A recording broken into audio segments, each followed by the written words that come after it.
ఇటీవల అంటే నిన్న మనం చూస్తున్నాం.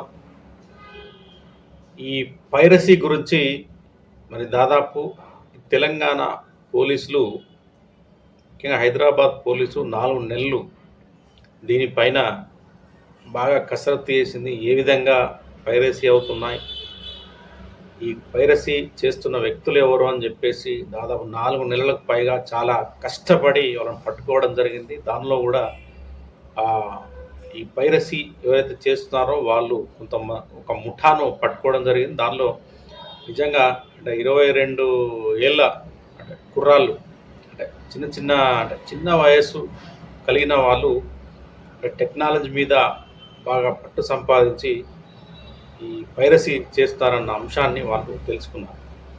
అంటే ఈ పైరసీ కూడా అంటే 2 విధాలుగా వీళ్ళు చేస్తున్నట్లు వీరు ఏదైతే వాళ్ళని పట్టుకున్న తర్వాత వాళ్ళని విచారించిన తర్వాత ఈ నిజాలు బయటికి రావడం జరిగింది. ఒకటి, హ్యాకింగ్ ద్వారా పైరసీ చేస్తున్నారు. తర్వాత డైరెక్ట్ థియేటర్కి క్యామ్స్ అంటే కెమెరా తీసుకెళ్ళి ఏదైతే థియేటర్లో నడుస్తున్న సినిమాను రికార్డ్ చేసి పైరసీ చేస్తున్నారు. ఒకటేమో డిజిటల్ హ్యాకింగ్ ద్వారా మొత్తం అంటే డిజిటల్ హ్యాకింగ్ అంటే వీళ్ళు సర్వర్లను మొత్తము వీళ్ళు హ్యాక్ చేసి ఆ విధంగా సినిమాను వీళ్ళు డౌన్లోడ్ చేసుకోవడము లేదా కాపీ చేసుకోవడము అనేది జరుగుతుంది. ఈ విధంగా హ్యాకింగ్ ద్వారా తర్వాత సినిమా థియేటర్స్లో రికార్డింగ్ ద్వారా మొత్తం మీద అయితే ఈ విషయాలు బయటపడ్డాయి. ఇక తెలంగాణ పోలీసు కూడా సీరియస్గా వార్నింగ్ ఇచ్చింది. దీని మీద సీరియస్గా ఈ పోలీస్ కమిషనర్ సివి ఆనంద్ కూడా స్పందించారు. ఈ ఐబొమ్మ అనే సైట్ అంటే ముఖ్యంగా మనకి ఈ పైరసీ సైట్లు ఏమేమి ఉన్నాయంటే మూవీ రూల్స్ అని ఒకటి ఉంది, ఐబొమ్మ అని ఒకటి ఉంది, తర్వాత ఇంకో 3-4 సైట్లు కూడా ఉన్నట్టున్నాయి. ఈ సైట్లలో మరి చాలామంది అంటే ముఖ్యంగా ఈ ఎక్కువ యువత దీనిలో అంటే ఫ్రీగా సినిమాలు చూస్తున్నారు. ముఖ్యంగా అంటే థియేటర్కి వెళ్తే మనకు 200-300 డబ్బులు వెచ్చి చూడాలి. మామూలుగా మరి ఐబొమ్మ కావచ్చు, మూవీ రూల్స్ కావచ్చు, ఇతరత్ర ఏవైతే ఈ పైరసీ సైట్లు ఉన్నాయో దానిలో ఫ్రీగా చూడవచ్చు. ల్యాప్టాప్లో లేదంటే మొబైల్లోనో యథేచ్ఛగా ఫ్రీగా చూడవచ్చు. అయితే ఈ ఐబొమ్మ ఏదైతే ఉందో మరి ఏ సినిమా, హిందీ కావచ్చు, బాలీవుడ్ సినిమా కావచ్చు, హాలీవుడ్ సినిమా కావచ్చు, టాలీవుడ్ సినిమా కావచ్చు, కోలీవుడ్ కావచ్చు, మల్లువుడ్ సినిమా కావచ్చు, ఇవన్నీ ఏ భాషల్లో సినిమాలో రిలీజ్ అయినా వెంటనే ఐబొమ్మలోకి వచ్చేస్తుంది. దీన్ని అందరూ ఫ్రీగా చూస్తున్నారు. అయితే ఐబొమ్మ వాళ్ళకు వీళ్ళు వార్నింగ్ కూడా ఇవ్వడం జరిగింది. వెంటనే వీళ్ళని పట్టుకుంటాం, వీళ్ళ ఈ రాకెట్ ఎక్కడి నుంచి పనిచేస్తుంది, దీని ఓనర్స్ ఎవరు అని చెప్పేసి కూడా ఖచ్చితంగా పట్టుకుంటామని చెప్పేసి పోలీసులు వార్నింగ్ ఇవ్వడం జరిగింది. ఇది ఒక ఎత్తు అయితే మళ్ళీ వెంటనే ఐబొమ్మకు సంబంధించిన మరి ఈ పైరసీ చేసే వ్యక్తులు వాళ్ళు నిజంగా ఆశ్చర్యపోవాల్సిన విషయం ఇది. వాళ్ళ ఐబొమ్మలో డైరెక్ట్ ఒక ఎక్స్లో ట్వీట్ కూడా చేయడం జరిగింది. వాళ్ళు చాలా దారుణ, పోలీసులకే వార్నింగ్ ఇచ్చారు, మమ్మల్ని మీరు పట్టుకోలేరు అంటే ఈ కొన్ని క్వశ్చన్స్ కూడా వేశారు వాళ్ళు.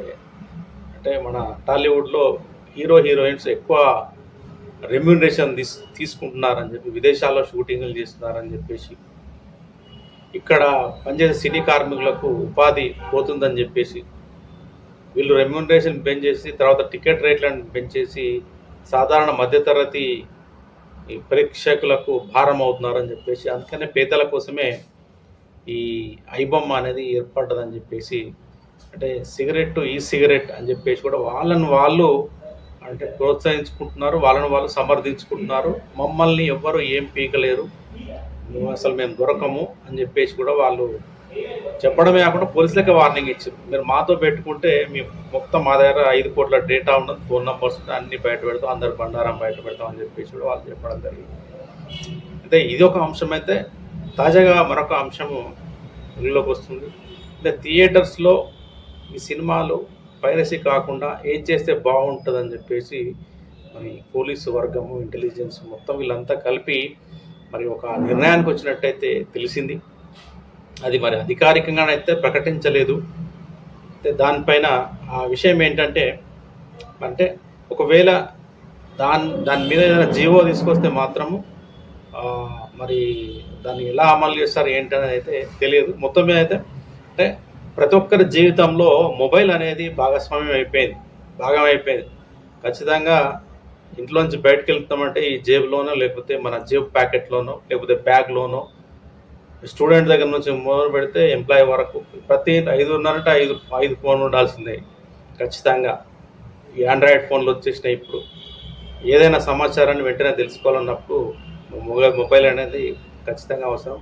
అయితే ఇప్పుడు తీసుకుపోయే నిర్ణయం ఏమిటంటే, అయితే ఇప్పటి నుండి అంటే ఒకవేళ ఇది జియో తీసుకొచ్చి దీన్ని ఒకవేళ అమలు చేస్తే కనుక ప్రేక్షకుడు టికెట్ తీసుకొని థియేటర్లోకి వెళ్ళాలి. థియేటర్స్కి వెళ్ళే ముందు వారి మొబైల్ని అంటే థియేటర్ అంటే వాళ్ళు అక్కడ కొంతమంది సిబ్బంది అంటే ఏర్పాటు చేసి మొబైల్ని వాళ్ళ దగ్గర డిపాజిట్ చేసి వెళ్ళాలి. లేదంటే మొబైల్ను స్విచ్ ఆఫ్ చేసుకోవాలి. మొత్తం అనేది మొబైల్ను డిపాజిట్ చేసేలా అంటే థియేటర్లకి ప్రేక్షకుడు ఇప్పటి నుండి మొబైల్ తీసుకెళ్ళకూడదని ఒక నిబంధన, అంటే లోపలికి మొబైల్తో వెళ్ళకూడదు అనేది ఒక నిబంధన తీసుకురావాలని ఒక ఆలోచన చేస్తున్నట్లయితే సమాచారం అయితే అందింది. అందు గురించి వీడియో చేస్తున్నాను. కానీ అది సాధ్యమేనా? అయితే కొన్ని దేశాల్లో నేను విన్నాను, ఈ కొన్ని దేశాల్లో ఈ థియేటర్స్లోకి వెళ్ళేటప్పుడు అంటే థియేటర్ లోపల మొబైల్ ఫోన్ స్విచ్ ఆఫ్ పెట్టుకునే విధంగా నిబంధనలు చేశారట. కొందరు సైలెంట్ మోడ్లో పెట్టుకునేటట్టు నిబంధనలు అమల్లో ఉన్నాయట ఆ దేశాలు. మరి ఈ విధానం మన భారతదేశంలో అంటే తెలంగాణలో మరి పెడితే ఎలా ఉంటుంది? ఎందుకంటే గత 10-15 సంవత్సరాల నుండి మరి ఇండస్ట్రీ రూపురేఖలు మొత్తం మారిపోయాయి. భారీ బడ్జెట్ చిత్రాలు నిర్మిస్తున్నారు, తెలుగులో కావచ్చు, తమిళ్లో కావచ్చు, హిందీలో కావచ్చు. అయితే ఈ 100 కోట్లు పెట్టి సినిమాలు తీసిన తర్వాత మరి ప్రతి ప్రేక్షకుడు థియేటర్లోకి వెళ్ళి సినిమా చూసి టికెట్లు కట్ అయితేనే అక్కడ ఉండే ప్రొడ్యూసర్లకి లాభం. కానీ థియేటర్ అయినా 2-3 రోజులకే అది ఐబొమ్మలోకో, మూవీ రోజులోకో, ఇతర పైరసీ సైట్లోకి వెళ్ళినప్పుడు దాదాపు చాలామంది అందులోనే చూసే అవకాశం ఉంటుంది. మధ్యతరగతి వాళ్ళు, పేద ప్రేక్షకులు ఎవరైతే ఉంటారో, పేద వర్గాలకు చెందిన వారు డబ్బులు వెచ్చించలేరు కాబట్టి ఫ్రీ సైట్లలోకి వెళ్ళి, పైరసీ సైట్లలోకి వెళ్ళి సినిమాలు చూస్తారు. దానివల్ల ఈరోజు మరి ప్రొడ్యూసర్సు, ఎగ్జిబిటర్సు చాలా నష్టపోతున్నారు. అదేవిధంగా ఇప్పుడు ముఖ్యంగా ఏదో డిజిటల్ ప్లాట్ఫామ్ అమెజాన్ కావచ్చు, నెట్ఫ్లిక్స్ కావచ్చు, సోనీ కావచ్చు, ఆహా కావచ్చు, ఇట్లా చాలా ఉన్నాయి. ఇంతకుముందు కొత్తగా ఇవన్నీ డిజిటల్ ప్లాట్ఫామ్స్ వచ్చినప్పుడు ఈ పెద్ద సినిమాలు అంటే స్టార్ హీరోల సినిమాలు కావచ్చు, వాళ్ళకు అంటే అనువైన రేట్లు అంటే ఈ డిజిటల్ రైట్స్ అమ్ముకుంటే కూడా బాగా డబ్బులు వచ్చేది సినిమా ప్రొడ్యూసర్స్. కానీ ఇప్పుడు ఈ అమెజాన్ కావచ్చు, నెట్ఫ్లిక్స్ కావచ్చు, ఇవన్నీ కూడా ఎక్కువ మొత్తంలో చెల్లించట్లేదు. కాబట్టి ఇక్కడ ప్రొడ్యూసర్స్ బాగా నష్టపోతున్నారు. వాళ్ళ దగ్గర నుంచి కూడా డబ్బులు, మన లాభాలు కూడా సరిగా ఉండట్లేదు. కాబట్టి మరి ఏం చేస్తే బాగుంటుందని చెప్పేసి ఒక చర్చ అయితే మరి ఈ సినిమాకి సంబంధించిన ప్రొడ్యూసర్స్, ఎగ్జిబిటర్స్, హీరోలు ఉన్న మధ్య మరి పోలీస్ కమిషనర్ సివి ఆనంద్తో కలిసి వాళ్ళు చర్చించడం జరిగింది. మరి ఈ చర్చల్లో మరి ఈ సెల్ ఫోన్ ఏదైతే ఉంటుందో మరి ప్రేక్షకుడు థియేటర్ లోనికి తీసుకురాకుండా బయటనే ఉంచేసే ఒక నియమాన్ని, ఒక నిబంధనను, ఒక రూల్ను జీవో ద్వారా ఏమైనా తీసుకొచ్చే అవకాశం ఉందా అన్న అంశం ప్రస్తుతం చర్చనీయాంశంగా మారింది. మరి చూడాలి. ఎందుకంటే ఈ సెల్ ఫోన్ అనేది ఎంత ఇంపార్టెంటో మానవ జీవితంలో అనేది మనందరికీ తెలుసు.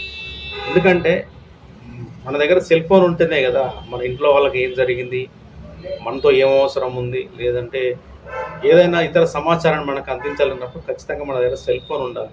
ఒకవేళ ఈ నిబంధన పెడితే మరి తెలంగాణ సిటిజన్స్ కావచ్చు, తెలుగు సిటిజన్స్ కావచ్చు, దీన్ని ఎట్టి పరిస్థితుల్లో యాక్సెప్ట్ చేయరు, దీన్ని వ్యతిరేకిస్తారు. మరి ఈ పోలీసులు ఏ విధంగా దీని మీద నిర్ణయం తీసుకుంటారన్న చర్చ కూడా జరుగుతుంది.